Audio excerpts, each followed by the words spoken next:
Fifth years, welcome to Home Economics. In this unit, we're looking at our core social studies. So you'll see on the board, this is examined in section B, question 5. It's worth 50 marks and it's 16% of the overall paper. I advise all students to attempt this question. It's one of the easiest questions on the paper with the shortest amount of content. And the content includes sociological concepts. There's a lot of new terminology which we'll be explaining in our introduction. We cover the family, marriage, family as a caring unit, how families look after their vulnerable members, the elderly, the disabled, those with special needs, and family law. All questions must be answered in point form. They're marked in point form and no essay-style answers. Please have to hand your introduction to social studies. The first thing we're going to look at is a timeline to put these topics in context. Core social studies looks at changes on these headings over 100 years. So you need to have some concept of how Ireland has changed, what has influenced those changes, and how that changes how we behave, how we work. And I'm just going to bring you over to the next board here, where the things you need to keep in the back of your mind as we're going through these topics is, over the last 100 years, what has changed with our employment? What has changed with our economic circumstances? How has our leisure changed? Changes in education.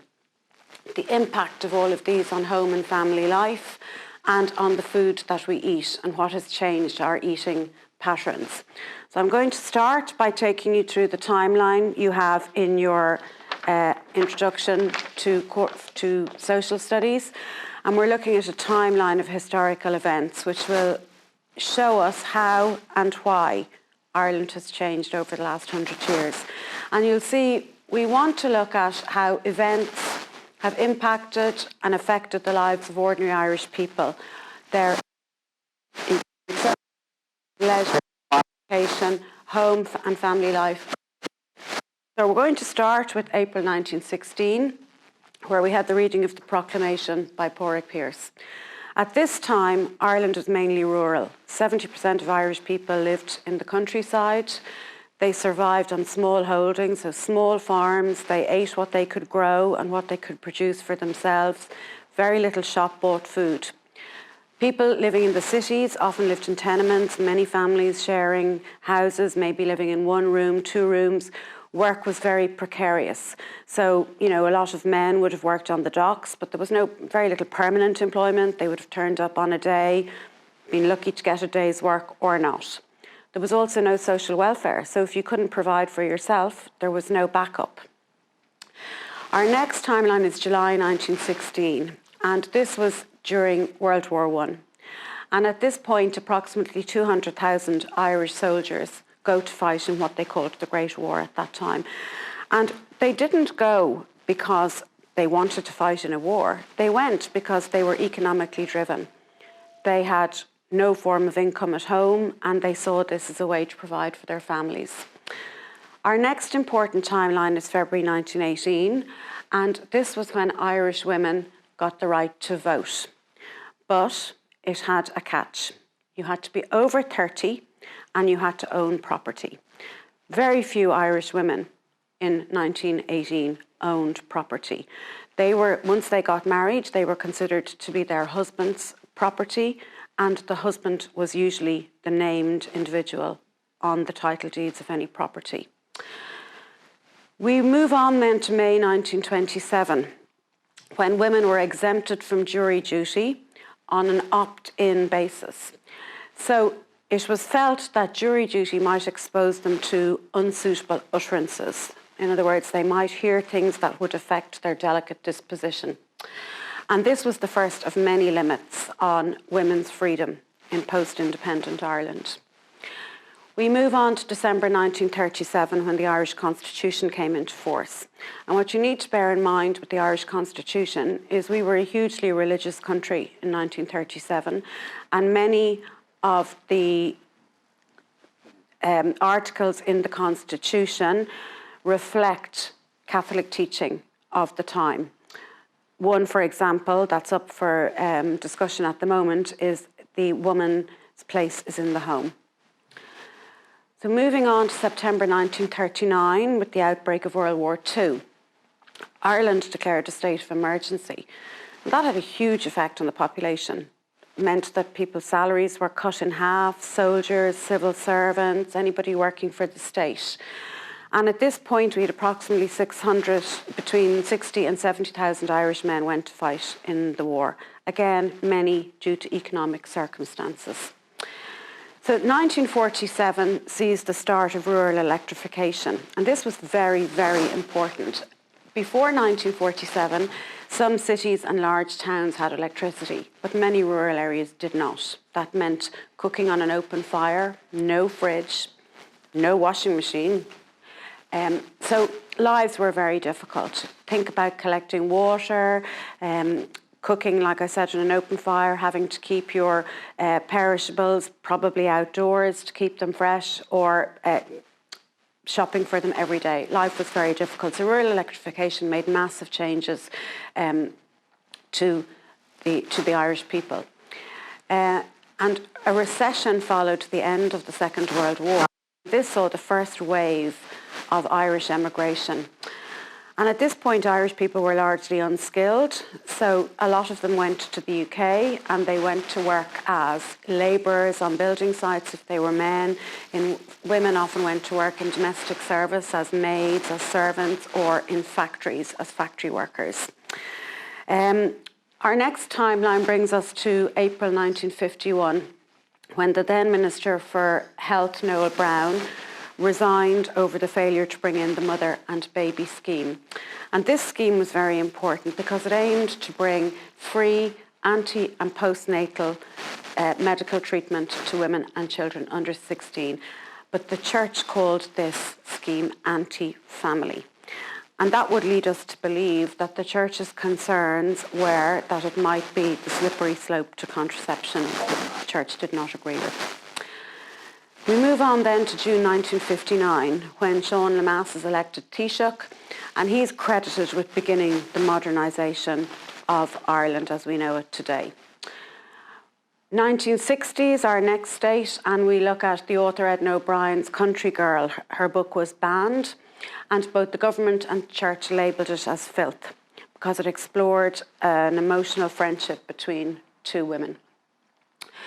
1960 sees us coming into the first of our waves of economic prosperity, and the first Late Late Show is broadcast. And the Late Late Show was hugely influential in Irish society because it allowed people to talk about topics that the church considered no-go areas.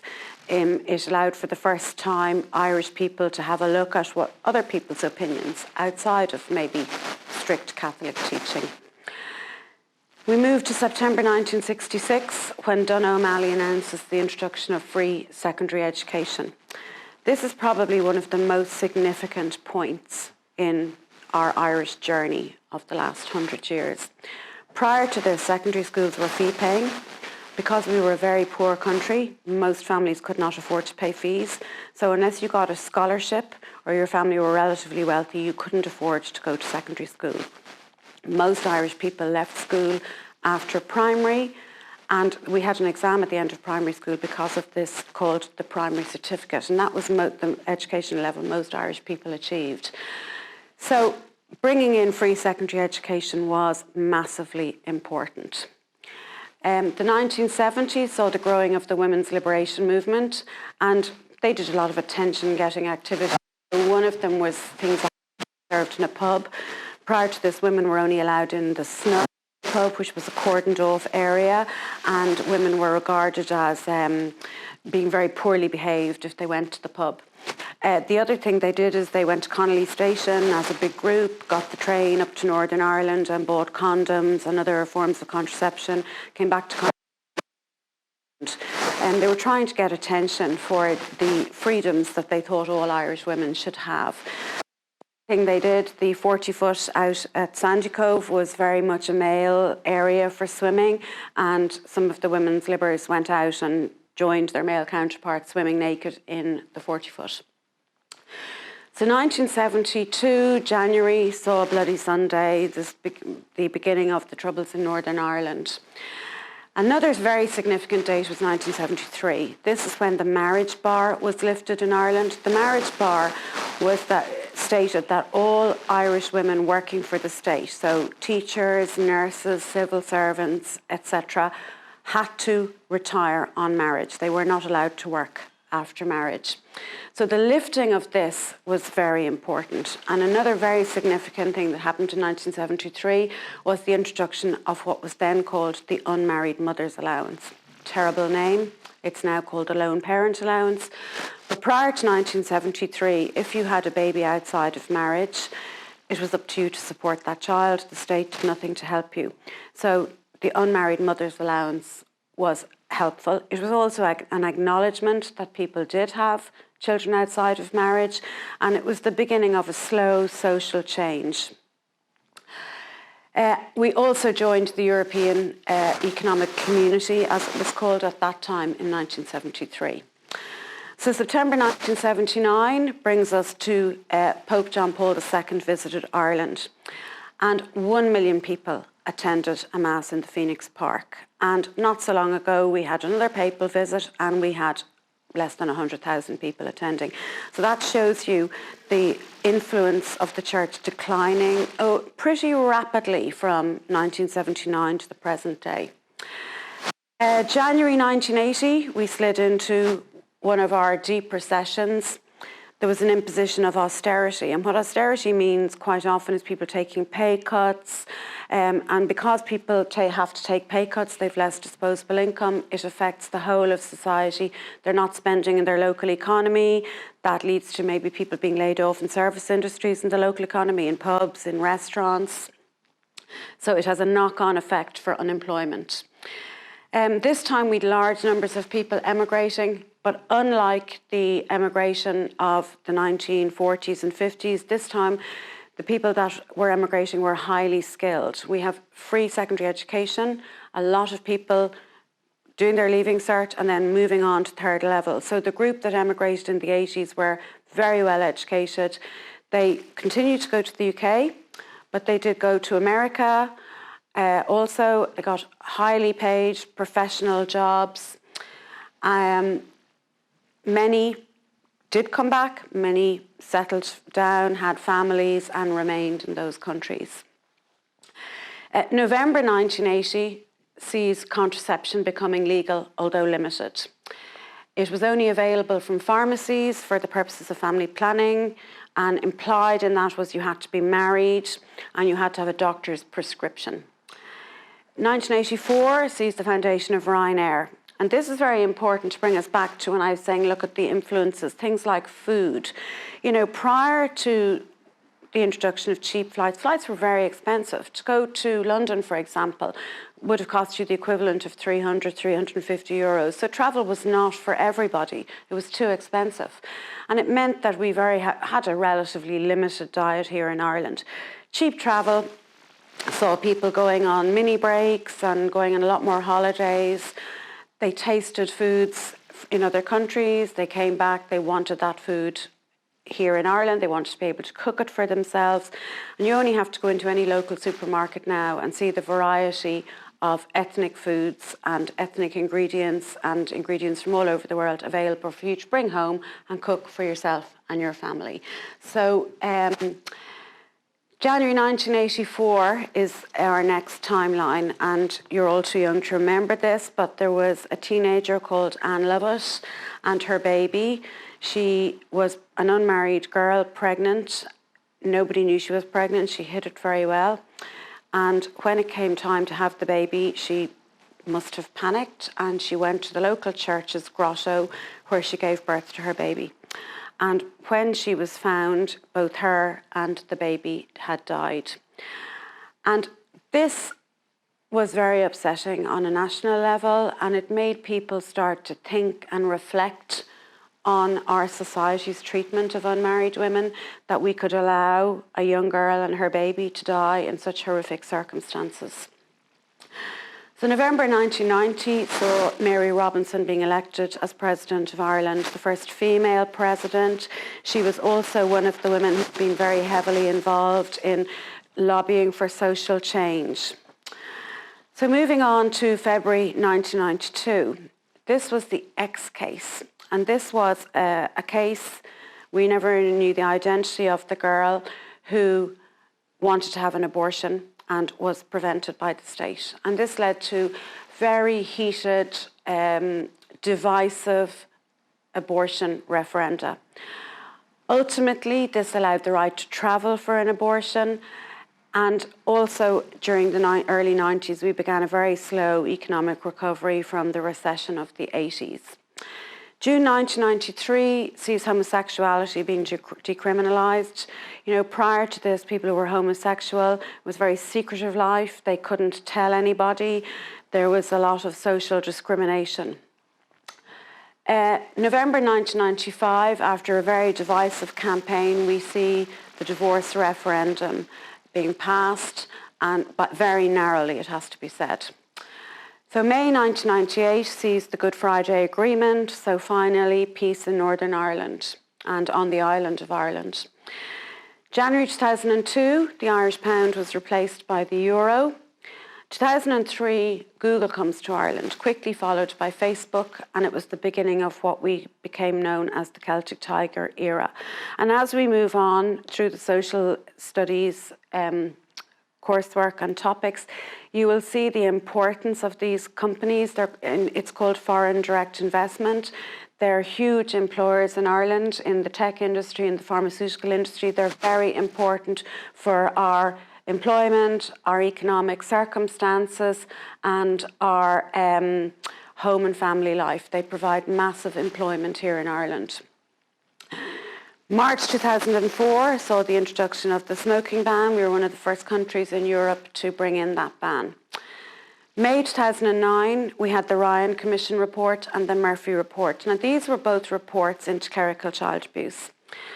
And the Cloyne report, also released in this year, examined the church, the state, those implicated in clerical sex abuse, and including the treatment of unmarried women in the Magdalen laundries.